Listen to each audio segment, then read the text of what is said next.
Hey folks, Red, White, and Bill here. It is that time again. We are only days away from daylight saving time.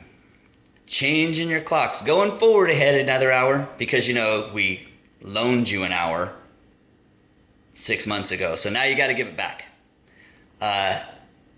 I was actually thinking about my friend Dave Hilliard the other day, and he actually kind of open my mind a little bit, we'll say that, about embracing the change and that we have daylight saving and that it's not going anywhere. And I started thinking about that. I thought, for years I have been ranting on Facebook, I have been complaining on YouTube, I have been complaining to friends. There's really nothing more I can do. I've even written my Congress people. Thanks a lot, Dianne Feinstein, you did nothing. But I thought about it and I thought, I could embrace the change because fighting it so far has done absolutely nothing. And then I realized not only is daylight saving coming up in 2 days, but 2 days after that, we've got an election, probably one of the biggest elections that's going to impact the way America's fabric is over the next, however many years, at least 4, obviously. But we've got this next president's going to nominate at least one, probably 2, maybe 3 Supreme Court judges. And when you get into the Supreme Court judges, it just kind of blows my mind because their job is to interpret the law.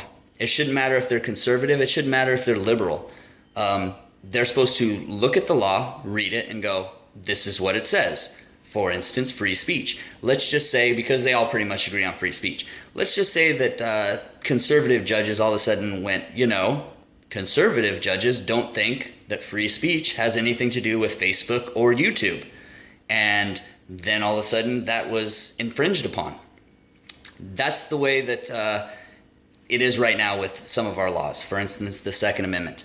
It says the right of the people to bear arms shall not be infringed in the Second Amendment. It's black and white. It's pretty clear, cut, and dry, but you get a conservative judge in there. His opinion of that is different than a liberal judge. So it starts with the Second Amendment because we know that they completely, liberal and conservative, disagree on that.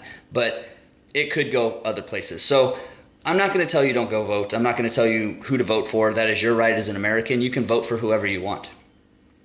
That's what makes America great. But going back to daylight saving. So I started thinking, I can embrace the change. And then I thought, there's really no point in embracing the change and there's no point in fighting it. I don't like it. I disagree with it. I think it's pointless. But fighting it hasn't done any good either because I realized with one of our president nominees for one party, I won't say which, this person is indicted and under investigation from the FBI, and there's still half the country with their heads so far up their butts that they are willing to vote for this person. And most of the time it's because, it's time. I think it's time that we have a female president. So, and while I will not disagree with that, get a good candidate in there. If Condoleezza Rice was running, hey, I'd vote for her, but not Hillary Clinton. I'm sorry. So knowing that half our country has their heads up their butt, doesn't care that she's under investigation by the FBI for just the one thing. Let's not even go into the list. I can make a 20-minute video on the list of things that should make her disqualified for even being nominated as president. But just that one thing.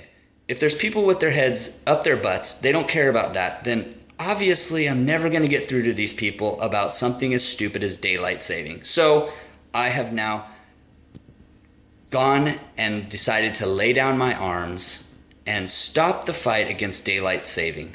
Because until we have a country that doesn't think that they are entitled to everything, that doesn't think that the government owes them healthcare and food and housing and college and all the other stuff, and doesn't think that the people that are completely corrupt and actually investigated by the FBI are good enough to be president, there's no point in me doing this fight. So enjoy, people. Go out and vote. Go out and vote. If you want to vote for Hillary Clinton, feel free. I will not tell you not to because obviously you're not going to listen. And I won't tell you that you're an idiot because you already know that. Anyway, until next time, God bless America. Go out and vote. We'll talk to you guys later.